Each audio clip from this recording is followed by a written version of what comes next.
आपकी बॉडी की इम्यूनिटी सबसे अच्छी तब होती है जब आपकी बॉडी की वोल्टेज, जैसे इलेक्ट्रिकल डिवाइस की वोल्टेज होती है, आपकी बॉडी की वोल्टेज जब जीरो हो जाती है तब आपकी इम्यूनिटी स्ट्रांगेस्ट काम करती है।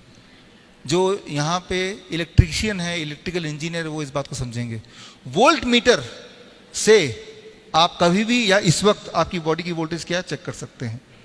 इंसान की बॉडी की वोल्टेज कभी भी जीरो नहीं होती, बाकी सारे जानवरों की बॉडी की वोल्टेज हमेशा जीरो रहती है। तो इंसान ज़्यादा बीमार पड़ता है। अगर कोई भी बीमारी ना पड़े या बीमारी है तो ठीक हो जाए, तो सबसे आसान और सबसे अच्छा तरीका है अपने वोल्टेज को जीरो कर लो। ये मैं आसान भाषा में समझा देता हूं आपको। आपके बॉडी में जब भी कोई पेन होता है, दर्द होता है, इन्फ्लेमेशन होता है, घाव होता है, कोई ट्यूमर होता है, कोई स्टोन होता है, कोई भी विकृति होती है, तो आपके बॉडी में इलेक्ट्रॉन डेफिशिएंट हो जाता है। इलेक्ट्रॉन जितना कम होगा उतनी बीमारी बढ़ती जाएगी। पूरे दुनिया में फल सब्जी ये सब इलेक्ट्रॉन नहीं देते आपको, वो सिर्फ मिट्टी देती है, धरती देती है। जब आप नंगे पैर धरती पे पैर रखते हैं, धरती पे पैर रखते हैं, घास पे पैर रखते हैं, या किसी पेड़ को टच करते हैं, जैसे ये पेड़ को टच किया मैंने, लेकिन अगर ये गमले में है तो नहीं फर्क पड़ेगा, अगर ये जमीन में गड़ा हुआ है तो जमीन के माध्यम से इलेक्ट्रॉन मेरे बॉडी में आने लगेगा पहले 10 सेकंड के अंदर। और अगर कोई वोल्ट मीटर है, वोल्ट मीटर जो आता है, वोल्ट मीटर से वो देख भी सकते हैं, चेक कर सकते हैं, और 10 सेकंड के बाद मेरा या आपका वोल्टेज जीरो हो जाता है। वोल्ट मीटर में चेक किया जा सकता है।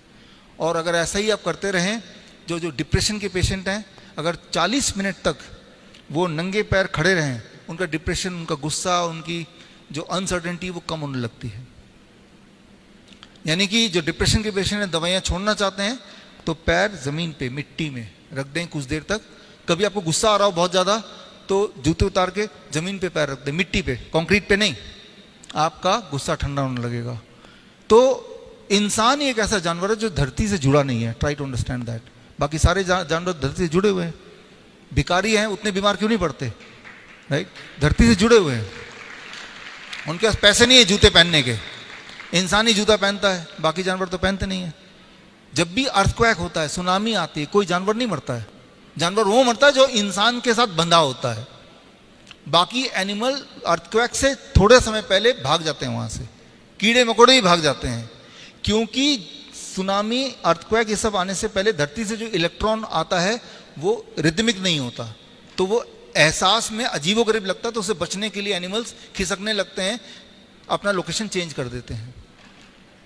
तो जेट लैग आपने सुना होगा, जो लोग यूएस जाते हैं, क्योंकि इस वक्त यहाँ दिन के 2 बजे तो वहाँ रात के 2 बजे होंगे। तो यूएस जाने के बाद जब फ्लाइट से जाते हैं तो आपको कई दिनों तक रात को नींद नहीं आती, बिकॉज उस वक्त यहाँ का दिन होता है। तो आपका बॉडी क्लॉक यहाँ के हिसाब से सेट है। बॉडी क्लॉक ये होता है जो मैं बोल रहा हूँ, और कई दिन लग जाते हैं तब आप वहाँ के हिसाब सेट होते हैं। इस बार एक काम कीजिए, जो लोग यूएस जाते हैं, यूरोप जाते हैं, जैसे ही आप एयरपोर्ट से उतरे, अपने जूते उतार के, चप्पल उतार के, सॉक्स उतार के सीधे उस देश के मिट्टी में पैर रख दें, तो आपका बॉडी क्लॉक सेट हो जाएगा कुछ मिनट में।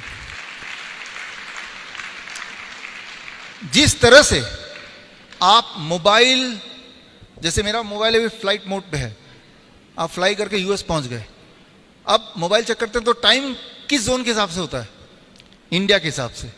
लेकिन जैसे ही आप मोबाइल को वहां के लोकल नेटवर्क से जोड़ देते हैं तो टाइम उसी वक्त वहां आ जाता है। ठीक उसी तरह से जैसे अपने बॉडी को वहां के जियो मैग्नेटिक नेटवर्क से जोड़ देंगे, आपका बॉडी क्लॉक वहीं चेंज हो जाएगा, है कि नहीं? तो ये इंपॉर्टेंस है धरती से जुड़ने का। सिर्फ तभी नहीं जब आप किसी और देश में जा रहे हैं, हर दिन अपनी धरती से जुड़ने का भी यही इंपॉर्टेंस है। हर दिन जुड़ना है, कम से कम 20 मिनट तो जुड़ना ही है। इसे हम बोलते हैं जीरो वोल्टेज, राइट?